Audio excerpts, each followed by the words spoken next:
ایسے چلتا رہنا تو مجھے تو خوف ہوتا ہے. ہمارے بارے میں المجرمین پاکستان کر کے لکھا جائے گا کہ یہ پاکستان کے مجرم تھے, یہ قوم پاکستان کی مجرم تھی اور انہوں نے خدا نہ خواستہ خاکم بدین اس ملک کو تباہ کر دیا.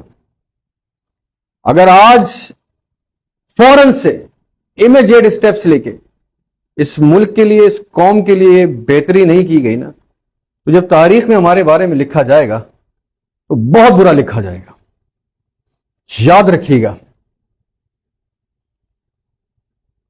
یہاں پر پیدا ہونے والے ہر بچے کا خواب کیا ہوتا ہے پتہ ہے؟ ہر بچے کا خواب یہ ہوتا ہے کہ اس ملک سے بھاگ جاؤں. کس نے کیا اس ملک کا یہ حال؟ ایک ایسی قوم تھی جو عملاً فارغ تھی.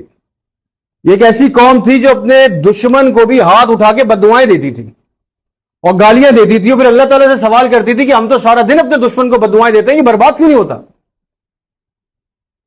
ہم ایسے ہی مر جائیں گے, سب نے مرنا ایک دن. اور اگر ہم ایسی بغیر مقصد کے, بغیر کسی خواہش کے, بغیر کوئی اپنی قوم, اپنی زبان, اپنے ملک,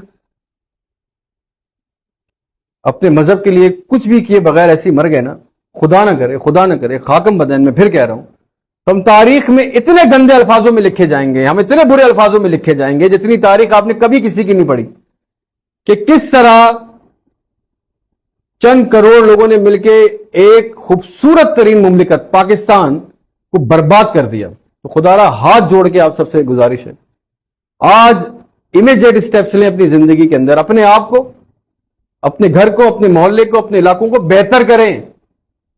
اور اس کے بہت سارے طریقے ہیں, وہ بہت لمبی ہو جائے گی بات, تو یہی ختم کرتے ہیں. میں کم سے کم المجرمین پاکستان میں کتابوں کا حصہ نہیں بننا چاہتا, اور میں آپ سب سے فریاد کرتا ہوں, میں آپ سب سے گزارش کرتا ہوں کہ کوشش کریں کہ آپ بھی کم سے کم اس گناہ کا حصہ نہ بنیں, آج سے بہتری لائیں.